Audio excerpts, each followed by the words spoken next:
Assalamualaikum warahmatullahi wabarakatuh. Perkenalkan saya Safia Asha dengan NIM 008. Saya Anissa Aulia dengan NIM 013. Dan pada video kali ini kami akan memaparkan materi tentang sejarah dan metodologi studi peradaban Islam untuk memenuhi tugas UTS mata kuliah peradaban Islam yang diampu oleh Bapak Dr. Hairul Anwar MAG. Selamat menyaksikan.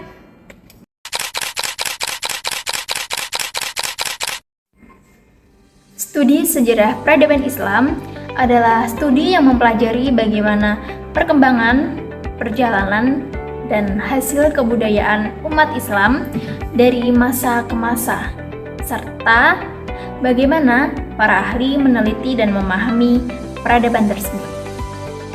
Nah, pada sejarah peradaban Islam memiliki akar sejak awal Islam pada abad ke-7 Masehi, yang pada awalnya berfokus pada kajian sirah nabawiyah, peristiwa futuhat, serta periwayatan hadis oleh para perawi.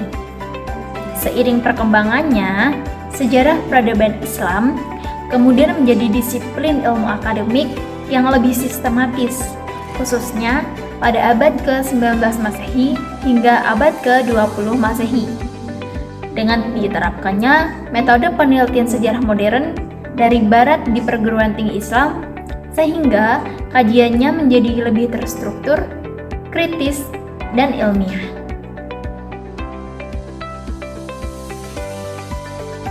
Sejarah perkembangan studi sejarah peradaban Islam terjadi pada abad ke-19 hingga abad 20 Masehi. Sejarah peradaban Islam dipelajari sebagai disiplin ilmu yang sistematis, komprehensif, dan analitis. Kajian sejarah peradaban Islam mencakup berbagai aspek seperti aspek sosial, aspek budaya, ilmu pengetahuan, dan politik, dan berkembang pesat di universitas-universitas Islam di Barat. Nah, pada periode modern, khususnya pada abad ke-19 hingga 20 Masehi, studi sejarah peradaban Islam mulai berkembang pesat sebagai sebuah disiplin ilmu akademik. Kajian ini tidak hanya membahas secara umum, tetapi dilakukan secara sistematis, komprehensif, dan analitis, serta mencakup berbagai aspek seperti sosial, budaya, ilmu pengetahuan, dan politik. Perkembangannya juga didukung oleh universitas-universitas baik di dunia Islam maupun di Barat.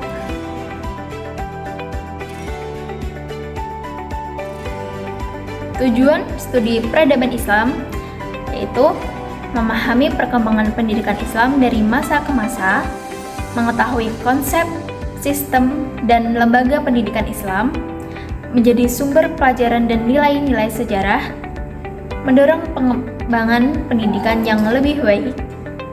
Nah, di dalam studi ini bertujuan untuk memahami, meneliti, dan menganalisis perkembangan pendidikan Islam dari masa ke masa, sebagai bagian dari aktivitas umat Islam yang didasari ajaran Islam. Melalui kajian ini, kita juga dapat mengetahui konsep, sistem, dan lembaga pendidikan Islam, sekaligus mengambil nilai-nilai penting yang dapat diterapkan untuk pengembangan pendidikan di masa sekarang dan di masa depan.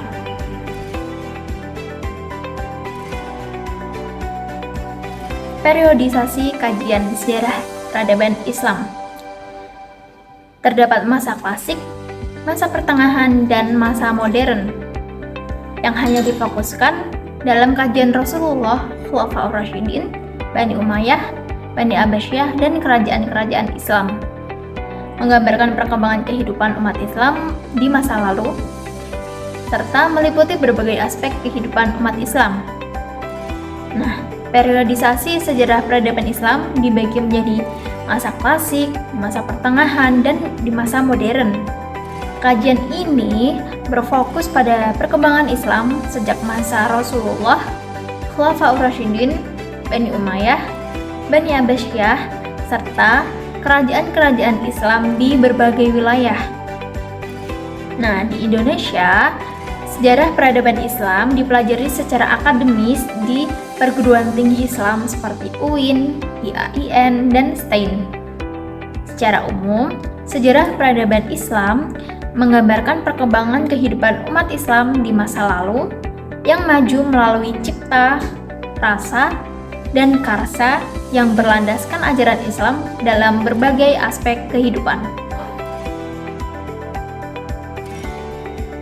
Oke teman-teman, jadi sekarang kita masuk ke dalam metode kajian sejarah. Metode kajian sejarah ini dibagi menjadi 4. Yang pertama ada metode konstruksi, yang kedua ada metode interpretasi, yang ketiga ada metode transformasi, dan yang terakhir ada metode rekonstruksi. Kita mulai dari awal dulu. Yang pertama ada konstruksi. Artinya, apakah sejarah yang berlaku dahulu yang masih berkaitan itu disusun, dipahami, dihayati, dan dicerna. Kemudian, yang kedua ada interpretasi, yang artinya sejarah yang berkaitan dengan yang masih berlaku ini apakah masih dapat dijadikan pedoman dan apakah masih perlu dikembangkan atau perlu dihilangkan. Kemudian yang ketiga ada transformasi. Artinya, sejarah perlu ditransfer dan dikembangkan agar mampu mengisi tuntunan globalisasi.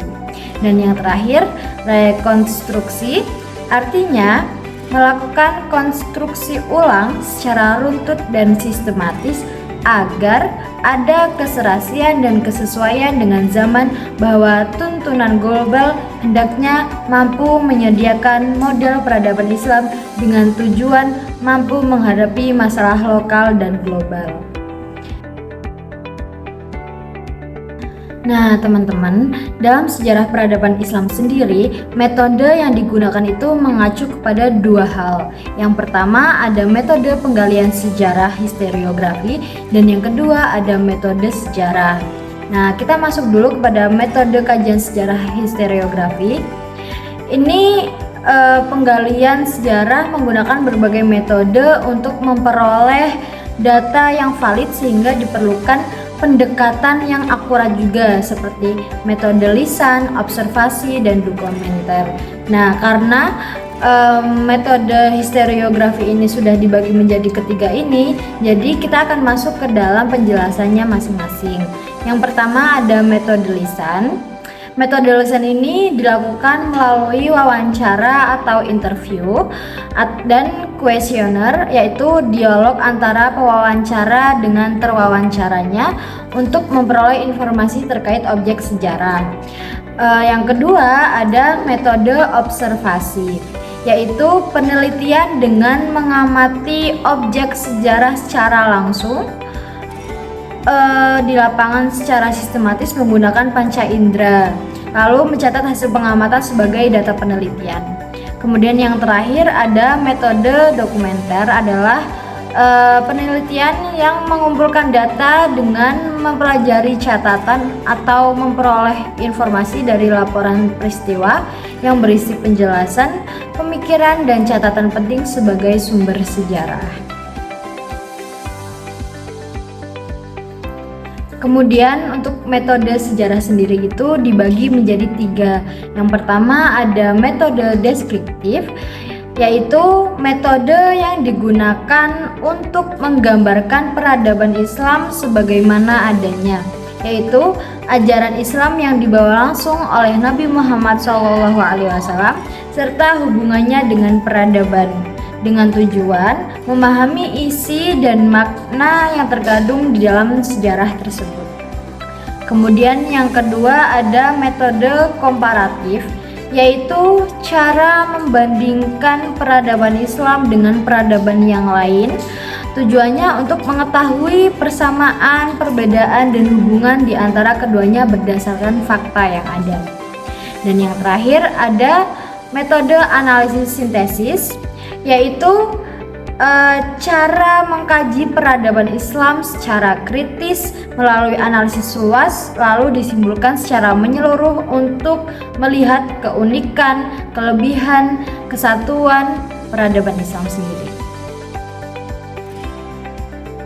Nah, kesimpulan dari materi kami hari ini yaitu Studi sejarah peradaban Islam mempelajari perkembangan peradaban Islam dari masa ke masa secara sistematis dan ilmiah.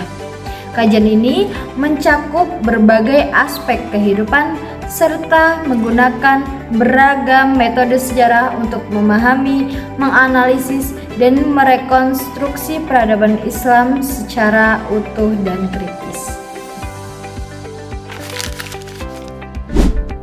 Jadi itu tadi adalah materi tentang sejarah dan metodologi studi peradaban Islam. Semoga bermanfaat. Terima kasih. Wassalamualaikum warahmatullahi wabarakatuh.